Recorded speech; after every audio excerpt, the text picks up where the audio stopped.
Now, as we get near the end of the season, we're checking in with the odds to win the Ballon d'Or. Ousmane Dembele is a favorite at plus 200, Lamine Yamal with plus 350, Raphinha with plus 800, Donnarumma with plus 900, and Lautaro Martinez with plus 1,000. And one face that I'm not seeing on here, guys, where's Mo Salah?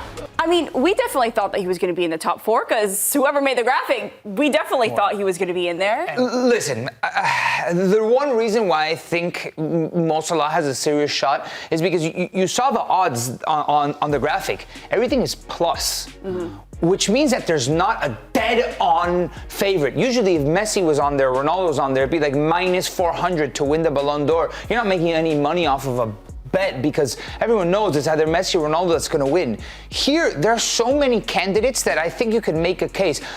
If I told you you have Raphinha or Mo Salah on your team, you would think about it. If you had Lamine Yamal or Salah, you pick one. Who do you want to build your team around? I think you would think about it. If you had Dembele or Salah, you'd be like, I don't know, maybe I'd want to build my team around Mo Salah. He's got the numbers to show for it, but the numbers are one thing. The way that Liverpool ran away with this Premier League has been nothing short of extraordinary.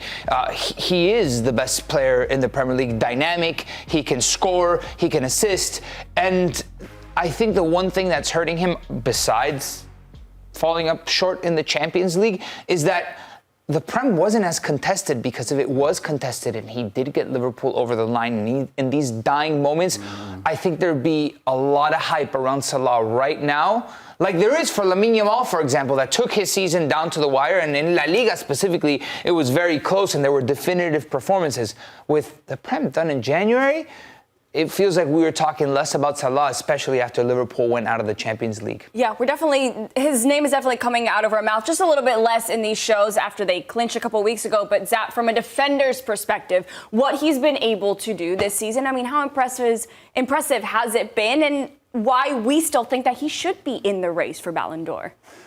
Because he's Salah. You know? That's it. Debate done. Nah, I mean, like, he's a fantastic striker and he's had a great season once again. But I think Nico hit the nail on the head. There's other players what are matching him. New players with Raphinha getting a look in this year, Dembele getting a look in this year. So they are competing with him, and they are going to like Champions League finals and semi-finals with Raphinha. And so I think there's just more competition now. So he's just kind of fallen just a little bit short. All right, well, Zat, speaking about a guy that he is going up against, Raphinha, who we've been talking about, make a case for him and why Raphinha should win Ballon d'Or. I think Raphinha he's had a great season for club and country.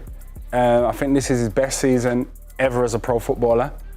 He's got his goals, he's got his assists, and Barcelona are looking on fire, and he's part of that. And I really think he's probably an outsider's chance, but I like him. He's been so impressive for me the last season. I know he's been there for 3 seasons, but this is I think his outbreak season. Yeah, this is a guy, Lahoud, that you have been very high on for the longest time, but then he's got a teammate, Lamine Yamal, that's also in the race for Ballon d'Or. I mean, how do you match them up against each other, and do you feel like one maybe has the edge over the other? Look, if the season had ended a month ago, then I'd still be banging that drum for Raphinha. Raphinha epitomizes what Hansi Flick has done.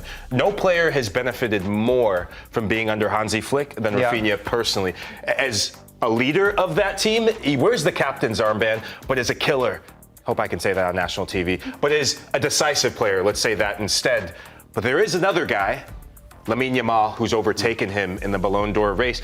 For me, when I think of the Ballon d'Or, I think of, you can go with stats, you can go with assists, you can go with all this stuff, but aura, right? Right now for Barcelona, the one player who has that Ballon d'Or aura about him isn't Raphinha. What I saw in El Clasico was there was a play where Lamine Yamal was toying with Real Madrid. He had Fran Garcia. Was disrespectful. He had Fran Garcia like this, tapping his head. On the shoulder. Like Zat, don't do that to me. No, but it felt like Zat being next to me, tapping my head, and he was humiliating Real Madrid. I mean, this is a guy that had Inter Milan. A team that's defensively sound, that hadn't given up anything, on skates right now. It's hard to bet against anyone outside of Lamine Yamal, although there is another fella in France that will have a big say in it. Yes, I do think Dembele has a real shot. I think that's because of the trophies that PSG potentially can win, and if they win the treble, it's almost impossible to ignore Dembele. But who would you take on your team, Lamine Yamal or Dembele? Pick one. Lamine Yamal. Okay, who would you take on your team, Lamine Yamal or Dembele? Kylian Mbappe. No, Lamine Yamal. Right? I think a lot of people would choose Lamine Yamal just from the eye test alone. Yeah. The trophies say one thing, right? PSG walked away with Ligue 1. PSG should win Coupe de France.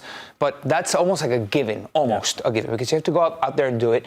But Champions League is a big thing. But I think what this season has taught us is that they don't necessarily, the Ballon d'Or winner doesn't necessarily need to come from the Champions League winner. And as we've had these conversations that they've changed with every elimination, sure, these numbers are incredible. These numbers are incredible. I don't want to take anything away from Dembele, especially from the calendar year 2015 to today.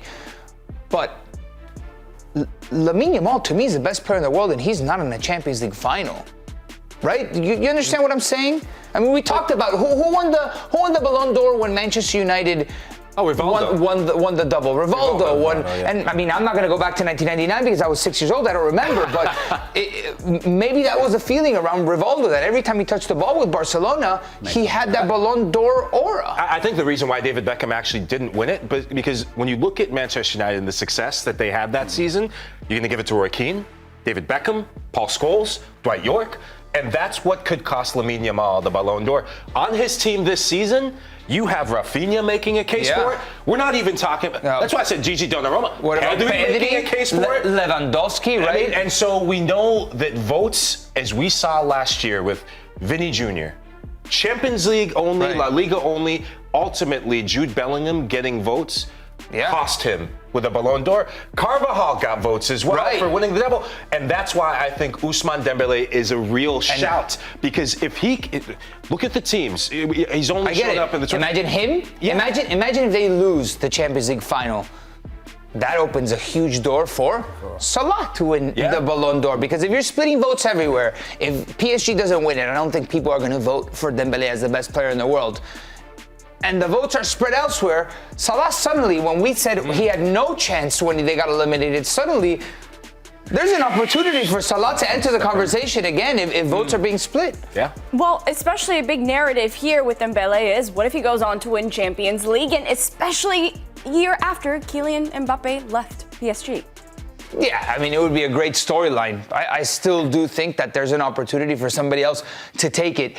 I think it says more about the PSG project than it does about Dembele. They've been sensational. They've been a team.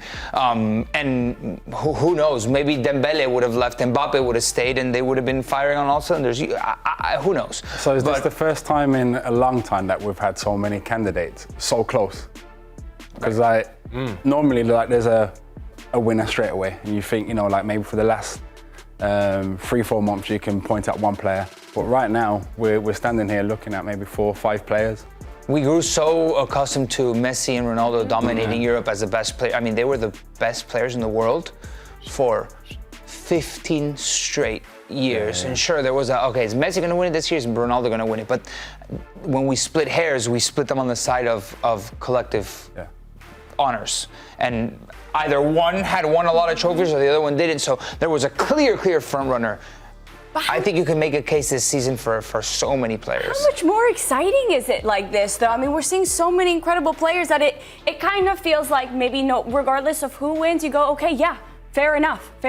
They could have had a case. Zat, for you, which one would you be most terrified of facing up against out of all the candidates that we've talked about today? I mean, Lamar. I mean, is scary. Is enjoyable to watch. Just as a footballer, watching him in the Champions League the other day and then watching him in the El Clasico is one of the ones where it brings me back to a kid. I want to go outside and play football.